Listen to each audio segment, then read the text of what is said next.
We got a lot of preparing to do here at Ken Guthrie's house. I want to thank you for inviting us here today, inviting me here today, because this is what I do. I was invited yesterday to the last minute to show my stuff off, and it's a pleasure for you to invite me here because I brought a lot of beef. Yeah, well, I welcome you. I've heard you're the beef man. You're the beef man. Well, I try to be the beef man. I'm a beef eater, so I'm trying to be the beef man because you know it's an interesting thing that with all the beef that we have here in Florida. As a matter of fact, Florida being the 4th largest state in the country to produce cattle, we're way at the bottom of the list on beef production. And bottom line reason for that is that most of the beef that's grown here in Florida is sold off to these feedlots and these big companies that ship them out west. It's a lot cheaper to put a cow at 700 pounds on the back of a semi-tractor trailer and ship them out to Kansas and Iowa and Nebraska, feed them up there with all that. And they don't even use corn anymore because now instead of corn, they feed them all the extra stuff that's left over from the corn because now all the corn is used for fuel. Anyhow, so I brought a lot of stuff, Ken. I have yeah, tell me about the beef you brought. You told me about I brought. That was different. Let's start off with some beef I brought. Okay, all right. Let's start off with some. Let's start off with what's the biggest thing when people talk about beef that they always think about is the burger. Yeah. Okay. Now the burger. To me, burger can tell you about the rest of the cow. And me. Yeah, but this beef is raised differently, right? Ah, this is fresh. It's fresh beef. Ooh, oh yeah. Man, that smells good. This is 100% Aberdeen Angus. That is not only 100%. I don't mean 50% Angus because we call it Angus because it's got partial black skin. This is 100% straight line Angus cattle, traceable back to Scotland. With papers, and this beef is raised right here in north central Florida, 810 acres. They are raised on 810 acres of luscious grass. 5 or 6 different kinds of grass are grown for these cattle. Clover, wheatgrass, oakgrass throughout the year. They are rotated throughout all these different pastures. So these are organic. These are well, we're not organic because we don't pay the government that $20,000 fee. Okay. We are organically raised. Okay. But we are organic. Okay. I see what you mean. So it's not fed with like corn and all this. No hormones. No antibiotics. So this is good stuff. This is the real deal. Okay. This is the real deal. That's good. It doesn't get any better than this. Clean. Yeah. And I tell people all day long, I will put this up against any type of beef anywhere. I don't care what it is. This is grass-fed, organically raised, well marbled, and my beef comes in a choice, and that's grass-fed. And that's hard for anybody to do.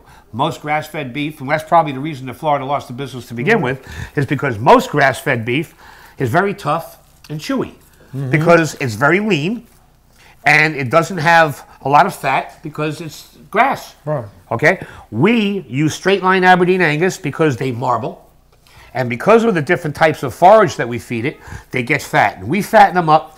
Our cattle come in, by the time we bring them to harvest, at about 1,400 to 1,500 pounds. Oh, yeah. God, that smells good. Yeah, we raise them about 28, 29 months. We bring them up to the edge. The government allows you to go right under 39 months, under 30 months, 29 months. And we bring them up that way naturally. And we get ours up to about 1,400 pounds naturally, where feedlots need to take, they inject them with all that stuff. So we do it naturally. Now, what you're going to do is I'm going to make you tell me something about you age them, though. Oh, yeah. No. I age them. Sure. What we do is once we process the beef, we hang it in a locker, in an air-controlled locker. And I go in, and I had to learn. It was the hard way. And I didn't do it because I wanted to. I did it because when I started this business, I didn't start with grass-fed beef. Yeah. I started this business doing regular old feedlot beef. Actually, I started this business doing kosher because there was a big void in the kosher meat business due to a major company going down. So I got into the beef business, for kosher, but you cannot be in the meat business for kosher unless you're in the rest of the cow, because only the front of the cow is kosher, and only 4 or 5 out of 10 qualify as healthy. They have to be healthy. It's a whole process that the rabbi, when he goes, after he slaughters the cow, that it has to be walking in on its own 4 legs. Then he goes in and he checks the lung. The lung will always tell the health of the cow, the respiratory, as with us. what the cow breathes, how he breathes, and what he puts out is how he's going to be healthy. So most cows are not healthy, believe it or not, because they're leaving on a feedlot breathing methane gas, which is what the next guy puts out and what the manure breathes up, and the more you breathe it. Right? So you have unhealthy lungs, so that disqualifies a cow on a kosher basis once the rabbi reaches in. So let's say the one qualifies. Once he qualifies, though, only the front of the cow is kosher.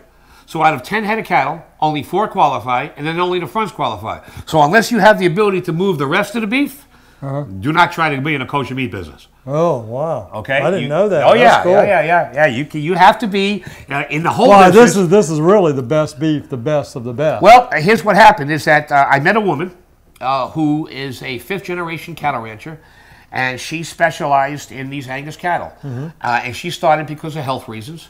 But I heard that she was doing this in Florida, and what she did was she raised putting on there now? Just throwing in a little kosher salt. Okay. Just to bring out a little bit of flavor. This beef has its own flavor. So what we do is, and we'll get back to the aging story, is once we process the beef, I hang it in a air-controlled locker for up to 28 days.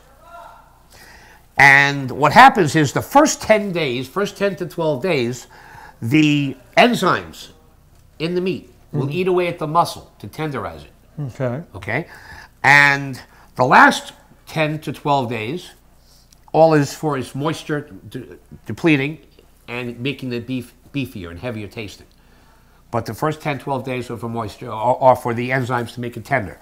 So now we have a little bit of ground beef, and this happens to be, this is not ground chuck or ground rounds or anything. This is just regular ground beef from the whole cow.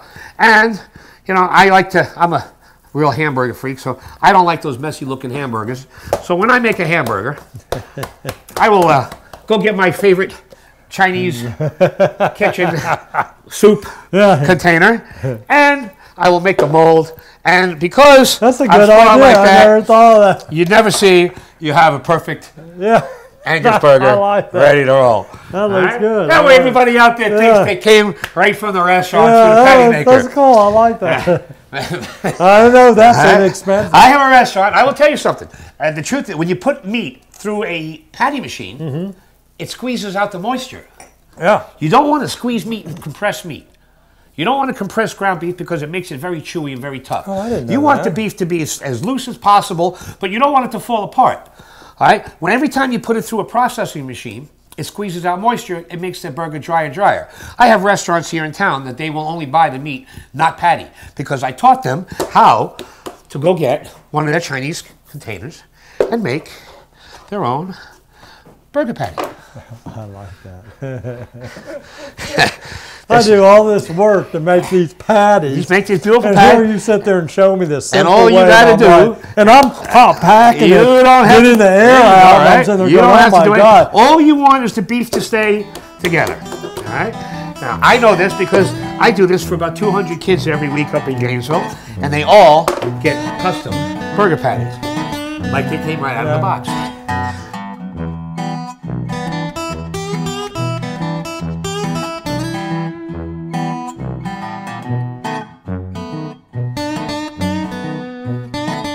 When they cook, now does this beef, does it shrink more than normal? No, this beef is about 80-20, 85-15. Oh, okay. It won't shrink. You won't see a lot of shrinking. So this will fit a bun perfectly. Oh, yeah.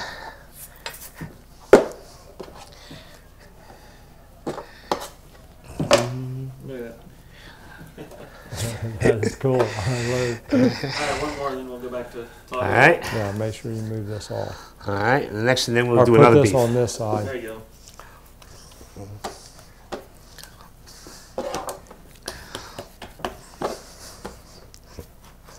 There you go. That way it's not in the way. Quick and easy. Quick and easy. I like that. Okay. All right, let me knock these out real quick, and then we'll go to the next cut. All right. Where are we going to next time? I'm gonna. Isn't there a restaurant uptown that's supposed to be all, or a hamburger place that's supposed to be all Angus? Organic Angus? That's BFE. Yes. On the square. It's my burger. Yeah, it's all he is buys that is yours? That's this. Oh, That's all he wow. buys. got me hooked on them damn. I didn't know that. I heard that was good. That's my burger. So you're the beef man. I'm the beef I guy. mean, like the beef I'm the beef man. Well, shoot. Yeah, BFE. No, I'm really. This is good. Yeah. This is good. Now I got me a new friend. I just got finished doing the Arnett House golf tournament. Oh, that, I gave him 150 hamburgers I donated. good man. And where are you originally from? New I'm York? from the Bronx, man, The Bronx. and via Miami.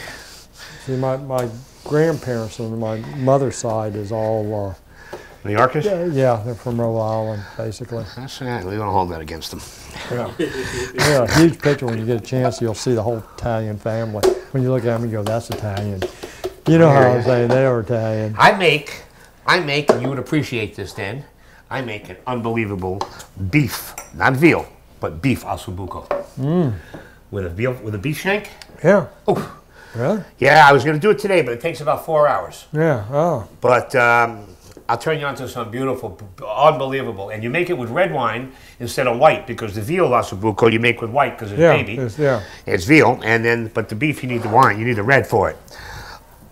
But you braise it the same way, and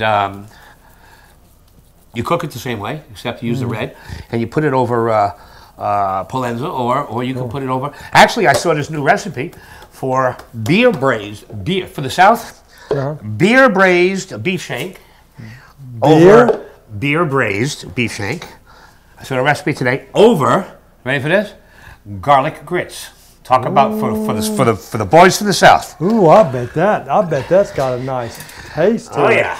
I bet it is. Yeah. I'm sorry. I was watching all the food shows and Rachel Ray's and all these, and I saw one. They were unbelievable. That would be good. That would be really. Sounds really interesting. So now that we're down to the bottom one, the last one, basically all we do with that one is turn it into a meatball. Make it nice and oval and round, and you put it down. You don't worry about the round of it. You take the top of the burger and you push it down, and you have close to the same thing. And we're done. All right.